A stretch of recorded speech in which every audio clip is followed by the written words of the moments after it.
Então, nesta ação penal 508-3401, depoimento do senhor Sérgio Cunha Mendes. Senhor Sérgio, o senhor está sendo acusado de um crime pelo Ministério Público Federal. Nessa condição, pela nossa lei, o senhor tem o direito de permanecer em silêncio. Também pela nossa lei, se o senhor fizer uso desse direito, isso não lhe traz prejuízo. Mas é a oportunidade que o senhor tem de falar no processo. Tudo que o senhor falar vai ser considerado para o julgamento. Claro. O senhor prefere falar ou o senhor prefere ficar em silêncio? Não, eu prefiro falar. Certo. Eu vou pedir só para o senhor falar um pouco mais alto, certo? Pois não. Que a audiência é gravada, é importante aí para o seu registro. Senhor Sérgio, antes de lhe perguntar sobre os fatos da acusação especificamente, a sua posição na Mendes Júnior, o senhor pode me esclarecer? Hoje eu estou fora da empresa. Isso aí é minha história. O senhor quer saber um pouco da... Não, sinteticamente, o senhor é acionista da Mendes Sou acionista da empresa. Da Mendes Júnior Trading. Da Mendes Júnior, do grupo, né? Do grupo. Do grupo Mendes Júnior. E incluindo a Mendes Júnior Trading, que é uma subsidiária do grupo, né? Qual que é a empresa que presta ou faz obras para a Petrobras? Mendes Júnior Trading. E o senhor é acionista de uma holding? Da holding, exatamente. E qual que é a sua participação acionária? Eu tenho, na verdade, eu tenho 1/5, 1/7 de 1/5. 1/7 de 1/5. É uma empresa de índole familiar? Exatamente. Quando o senhor assumiu essa posição de vice-presidente? Vice-presidente foi em 2010. 2010. E antes disso? Era diretor comercial em Brasília. Eu continuei, como vice-presidente, continuei em Brasília, que é vice-presidente primeiro de desenvolvimento de negócio, depois vice-presidente executivo. Quando que o senhor assumiu uma posição executiva na empresa? 2012, se não me engano. Não, uma posição de execução. 2010. 2010, é isso? Não, como diretor, quando que o senhor assumiu essa função de diretor comercial? Diretor foi 2005. 2005. E como diretor comercial, qual que eram as suas atribuições? As atribuições, eu já morava em Brasília, era fazer prospecções de negócio, relacionamento com os clientes, até por ser acionista, do modo geral, institucional. As relações com a Petrobras, qual diretoria que cuidava disso? É a diretoria de óleo e gás. Já havia em 2005 a diretoria de óleo e gás? Existia uma área de óleo e gás na empresa, né? Com diretoria e tudo, já existia. Em 2005? Sim. Quem que ocupava essa diretoria? Era o Alberto Vilaça. Essa área de óleo e gás não estava subordinada à sua diretoria comercial? Não. Quantas diretorias a empresa tinha aproximadamente? Nessa época, ela tinha uma diretoria de óleo e gás, diretoria de infraestrutura, diretoria de... que óleo e gás ela incluía o setor de energia, né? De energia e basicamente essas diretorias, né? E em 2010 o senhor assumiu então a vice-presidência? A vice-presidência. Vice-presidente executivo? Vice-presidente não, vice-presidente executivo, é porque antes nós tínhamos feito uma reestruturação e tínhamos 2 vice-presidências só, e depois em 2010 nós ampliamos as vice-presidências para executivo, a corporativa, a de engenharia, a de finanças e essas. E antes de 2010 o senhor não era vice-presidente também? Era vice-presidente, mas com outra função, né? Era vice-presidente comercial. Quando que o senhor assumiu a função de vice-presidente comercial? 2008, se não me engano. 2008. Essa área de óleo e gás passou a ser subordinada à sua diretoria? Não, a minha diretoria, a minha diretoria era ligada direta ao presidente. Sempre foi ligada ao presidente, né? As áreas, elas tinham uma relação conosco de suporte. Eu dava suporte a essa área institucional e eles tinham uma relação institucional comigo e de execução com o presidente. 2005 era o senhor Alberto Vilaça. Até quando que ele permaneceu aproximadamente? Abril de 2011. Quem substituiu ele? O Rogério Cunha. O senhor Alberto e o senhor Rogério Cunha se reportavam ao senhor nos afazeres deles, como diretores do óleo e gás? Não, operacional não, porque eu não tenho conhecimento operacional, a minha função não tinha nenhuma relação operacional, de obras, de projetos. Eles subordinavam a mim na parte institucional, de algum apoio institucional. Até porque o doutor Murilo, nessa época, ele viajava menos. E diretamente operacional o doutor Murilo. O senhor Ângelo Mendes, qual que era o papel dele na empresa? Ele é vice-presidente corporativo. E o que isso significa? Qual que era a atribuição dele? A atribuição do Ângelo é mais interna, de cuidar dar o suporte à parte da administração e dar um suporte à parte do acionista. O senhor era um dos principais executivos da empresa nesse período, ou como que o senhor se qualificaria? Eu acredito que sim, dentro da estrutura, sim. Quem que estava em igual posição ao senhor dentro da empresa? Na parte como eram áreas separadas, eram o Ângelo na área dele, o Vitório na área de engenharia, nós tínhamos um diretor financeiro, o Delso, que depois trocou, tínhamos e recentemente a de recursos humanos. Eram 5 vice-presidências. E a posição do senhor Murilo Mendes dentro dessa estrutura? Ele é o presidente, operacional executivo. Ele é que comanda o grupo. Mas o senhor, vamos dizer, consultava ele ou recorria a ele nas tomadas de decisões? Sempre. Todos faziam isso. Ele é um pouco centralizador nesse aspecto. O Ministério Público fala que dá pagamento de valores ao senhor Alberto Seff e ao senhor Paulo Costa. O senhor pode me relatar aqui a esse respeito? Não, o que aconteceu foi que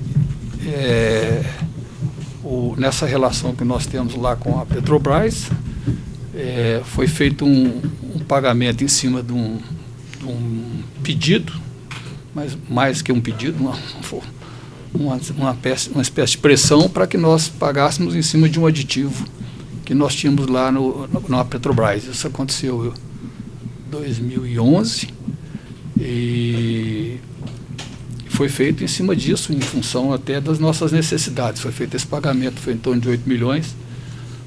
E o que aconteceu foi que a empresa realmente ela estava numa situação financeira muito apertada, devendo a muitos fornecedores. Nós não temos há muitos anos crédito com o banco público, por causa das pendências que nós temos com o próprio governo. Nós somos impossibilitados de Caixa, Banco do Brasil, BNDES, a gente não opera há muitos anos. E realmente a situação era muito, muito grave para a gente. E entendemos que aproveitaram essa oportunidade e nos fizeram uma extorsão ou uma pressão, vamos dizer assim, para que fizéssemos esse pagamento. O senhor pode descrever melhor as circunstâncias, como isso ocorreu? Ocorreu o seguinte: o doutor Paulo Roberto me ligou, pediu para que eu seria procurado. Na época, que eu não sabia que era a mesma pessoa, por incrível que pareça, o primo. E aí ele nos procurou, logo um dia depois, nós fizemos uma reunião com ele, onde ele colocou as condições. Que nós tínhamos uns aditivos antigos lá, já aprovados na parte técnica, e que ele queria que nós fizéssemos um pagamento em cima disso. Senão nós seríamos retalhados em várias Quando foi situações. isso aproximadamente? Isso foi em maio de 2011. E quem estava nessa reunião? Essa reunião estava eu, o Rogério e o primo. Ela foi aonde? Ela foi na Mediúna, de São Paulo.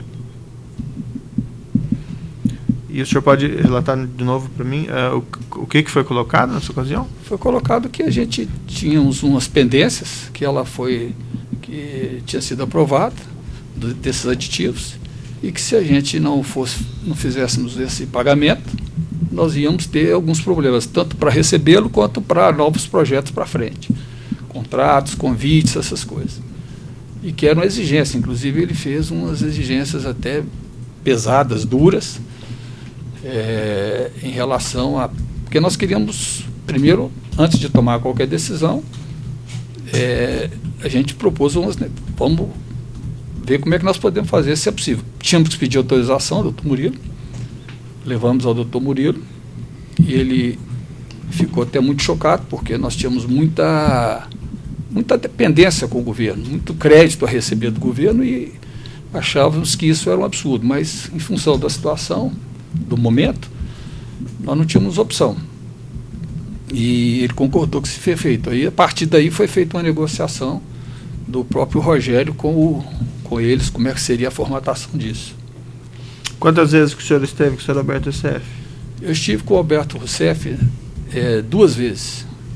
Uma vez que foi a pedido do deputado Janene, que conheci no Congresso, que nos procurou a respeito de projetos no exterior, países árabes. E queria que eu conhecesse o primo, porque eu achei até, na verdade, que era primo mesmo, não era. Depois é que eu vinha saber quem era. Como eles têm origem árabes, mas não foi para frente, ele ficou eu falei, não, nós temos interesse em ouvir, mas não me apresentou, mas não aconteceu nada. Posteriormente foi esse evento que o Paulo Roberto me chamou e me ligou e pediu para encontrá-lo. Teve uma outra vez que o Paulo Roberto também me chamou, me convidou, que depois eu fiquei sabendo pelos depoimentos que o primo estava lá no hotel e, na verdade, não aconteceu a reunião. Eu fui ao hotel a pedido do Paulo, e só que na hora que nós estávamos no hotel, ele estava recebendo outra pessoa e eu tive um problema familiar e fui embora, não houve a reunião. Nem sabia quem estava lá com ele. Depois eu fiquei sabendo que nessa reunião estaria ele, até para apresentar mais diretamente o primo, mas não aconteceu essa reunião de fato. E esses valores que foram pagos, eles eram um percentual em cima de alguma coisa, ou eram relativos a algum aditivo, algum contrato específico? Era relativo, era um valor que ele colocou, 8 milhões alguma coisa, e foi pago relativos aos aditivos a serem aprovados, da Replan e do TABR. Eu até gostaria de retificar com o senhor que lá no primeiro depoimento eu falei que era Repar, mas eu me confundi, era Replan realmente. E como é que ele chegou nesse valor de 8 milhões? Não sei qual o critério que ele adotou. Consta aí no processo contratos que a Mendes Júnior e o consórcio lá, CMMS, celebraram com a GFD Investimentos e com a empreiteira Rigidez, e os respectivos pagamentos foram através desses contratos que foi repassado os valores? Exatamente.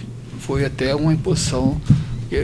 Na verdade, eu fiquei sabendo que eram esses, porque a partir do momento que o doutor Murilo autorizou, eu comuniquei ao Rogério, e ele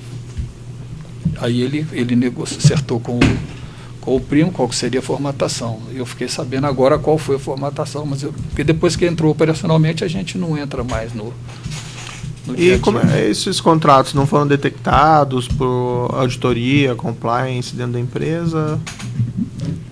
Para ser sincero, eu acho que quem sabia disso era muito pouca gente. Quem sabia disso? Sabia disso, doutor Murilo, eu e o Rogério dentro da empresa. Mais ninguém.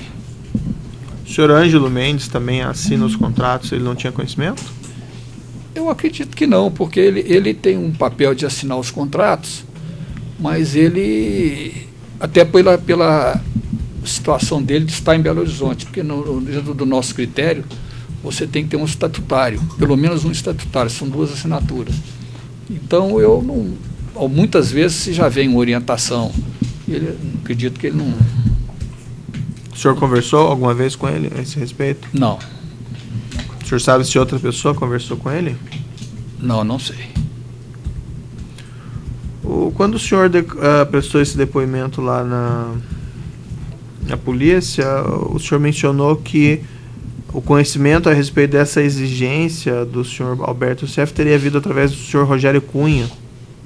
Mas é porque, na verdade, como foi na época do depoimento, fui pego muito eu não lembrava muita coisa. Depois eu fui relembrando, e na minha própria agenda, porque foi muito... Eu estava registrado como é que tinha sido feito o pedido, a ligação do Paulo, e depois a ligação do Youssef. Aí que o senhor não falou que o senhor participou da reunião lá, nesse depoimento? Não, mas é porque exatamente por causa que eu não me lembrava dos detalhes da coisa. Como tinha sido há muitos anos, eu não me lembrava no momento do depoimento ao delegado. Realmente não me lembrava de várias coisas, tanto que eu me confundi, inclusive, com qual era o projeto. Porque como eu não estava no dia a dia, eu lembrava que eu tinha tido a reunião com ele. E nesse dia foi falado. Agora, a negociação efetivamente foi feita depois pelo Rogério, não foi feita por mim. Mas nessa reunião em que houve a solicitação dos valores, o senhor estava presente? Estava presente.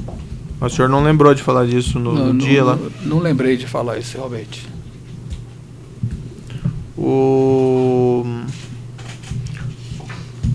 Eles chegaram a praticar algum ato, o senhor Alberto Seff, o senhor Paulo Costa, chegaram a praticar algum ato contra a empresa? Não. Antes desses episódios de solicitação de valores, desses pagamentos, não teve pagamentos anteriores também pelo Mendes Júnior? Não. A empresa, há muitos anos, ela vem passando muitas dificuldades financeiras. Então, eu acho até por isso mesmo, que hoje a gente acompanha o processo das situações dos comentários todos, mas a Mendes, ela sempre foi considerada uma empresa, desde que voltamos do Iraque, de risco no sentido de capacitação financeira, até de continuidade. Ela passou por situações muito difíceis e graças aos nossos próprios fornecedores nós conseguimos sobreviver nessa primeira fase mais crítica dela. Enquanto voltou do Iraque, que o governo não cumpriu os compromissos que tinha conosco. Agora, nesse processo, então, não havíamos sido procurados por eles para isso, não. Não teve nenhum ato, então, do passado, do senhor Paulo Roberto Costa ou do senhor Alberto Seff, que prejudicou a empresa? Nenhum. E esses pagamentos, por que não se cogitou de procurar as autoridades, procurar o Ministério Público? Pelo que eu falei para o senhor, naquele momento, nós não tínhamos a menor condição de fazer, e foi até uma discussão com o doutor Murilo, ele mesmo ponderou muito isso, como é que nós podíamos fazer.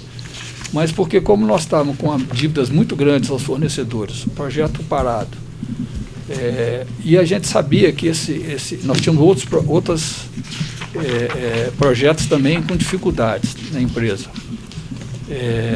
Nós achávamos que ali nós não tínhamos muitas opções, que eram valores substanciais que dá sequência à empresa, inclusive da entrada desse recurso, para suprir o buraco que já vinha grande no projeto. Nesses projetos. Então, nós entendemos que... E nós tínhamos algumas preocupações, inclusive, até porque pela forma que o doutor Youssef colocou para a gente, algumas ameaças assim, de que ia pressionar para não termos continuidade dentro da própria Petrobras. Ele mencionou em algum momento que esses valores iam para o próprio senhor Paulo Costa? Nós só sabíamos que o Paulo pediu para ele e falou que nós não sabíamos para onde iria, nós imaginamos que ia para o Paulo Roberto. Ele não mencionou que iam também para parlamentares, agentes políticos? Não. Ele não falou no... Para mim, não falou nada disso. Depois que o senhor Paulo Roberto Costa deixou a Petrobras, não tinha como tomar alguma providência, fazer uma comunicação às autoridades desse fato? Nós tínhamos um problema seguinte aqui, o nosso contrato, e nós tínhamos contratos, né? Efetivamente, sim, os contratos que foi feito com essas empresas. Então, ele podia, inclusive, nos executar, porque contratualmente existia, né? Então, nós achamos o melhor, até por questões de ameaças que, depois conhecendo, vendo quem era a pessoa que estava envolvida, a gente sabe que ela não... O senhor sabe melhor do que eu quem é a pessoa, tínhamos alguns receios. Não sei quem o senhor está falando, do Alberto Seff ou do Paulo Costa? Não, do Youssef, do próprio Youssef. Tínhamos alguns receios. Então, a gente preferiu dar continuidade ao pagamento em cima do contrato.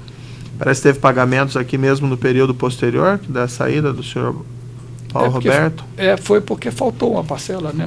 Por que nós fizemos? Nós não tínhamos condição de pagar da primeira vez, de uma forma, então renegociamos parcelar, porque apesar de ter em função desse processo que eu avisei o senhor, né, que falei com o senhor, nós estávamos ainda muito apertados financeiramente, não tínhamos condição de quitar de uma vez da forma que eles queriam. Mas depois que ele saiu da Petrobras, e o senhor mesmo disse que não tinha conhecimento de que agentes políticos recebiam, outras pessoas recebiam, não podia simplesmente dizer, bem, agora chega. É porque nós tínhamos os contratos, efetivamente. Mas os contratos eram falsos, né? Mas tinha como eles comprovarem que pagaram serviços? Que eles prestaram serviços contratados? Eu acredito que não.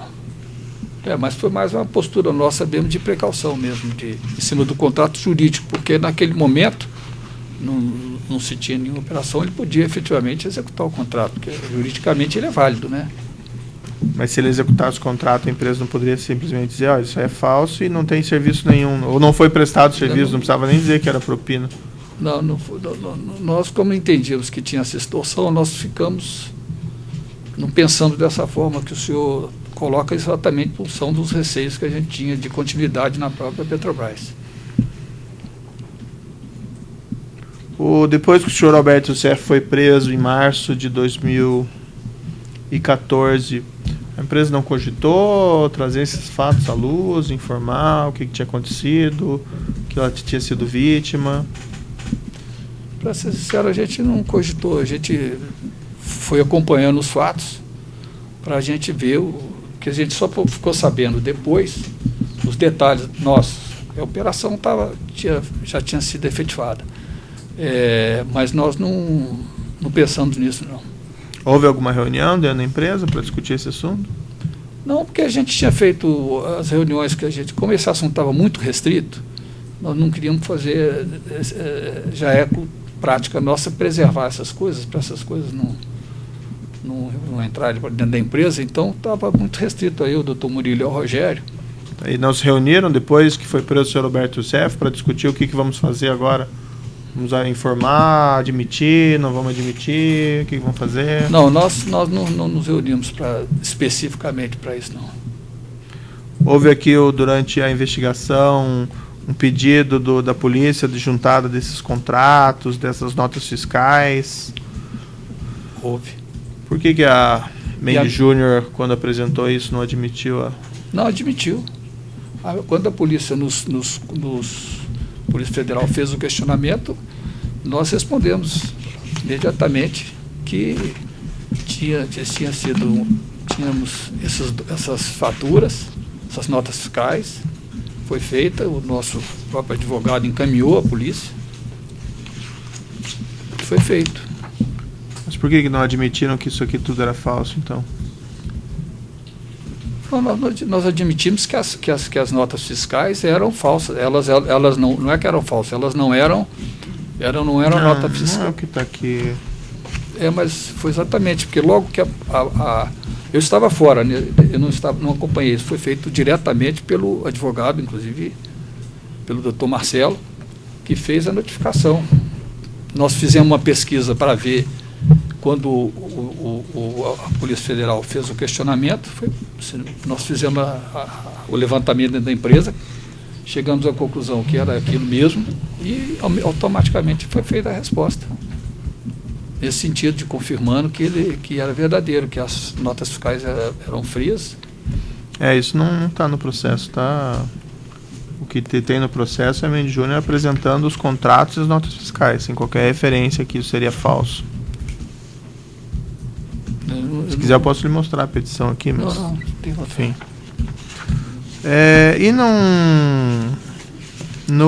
o Ministério Público também, embora isso não seja objeto específico aqui dessa ação penal, mas o que ele argumenta, não só em relação a Mendes Júnior, mas às outras empreiteiras, que também eram pagas propinas à diretoria de serviços, Renato Duque, Pedro Barusco. O senhor tem a me dizer sobre isso? Não desconheço, descobrimos isso pela operação, mas da nossa parte a Mendes Júnior não... O senhor nunca negociou propinas ou discutiu pagamentos para a diretoria de serviços? Não, nunca. Com outros operadores, fora o senhor Alberto Youssef? Não. Essa questão colocada pelo Ministério Público das empreiteiras que se reuniam para fixar as licitações. O que o senhor tem a dizer a esse respeito? Eu desconheço. A Mendes não participou dessas reuniões para isso, nenhuma vez. Eu não participava diretamente de nenhuma dessas reuniões também, de reunião de algum. O que nós reuníamos, o que eu depois, procurando saber mais detalhe, era realmente reuniões para montagem de consórcio, montagem de parcerias, efetivamente, até porque nós não tínhamos capacidade. A Mendes, como ela é uma empresa que estava debilitada financeiramente, e a Petrobras são projetos muito complexos,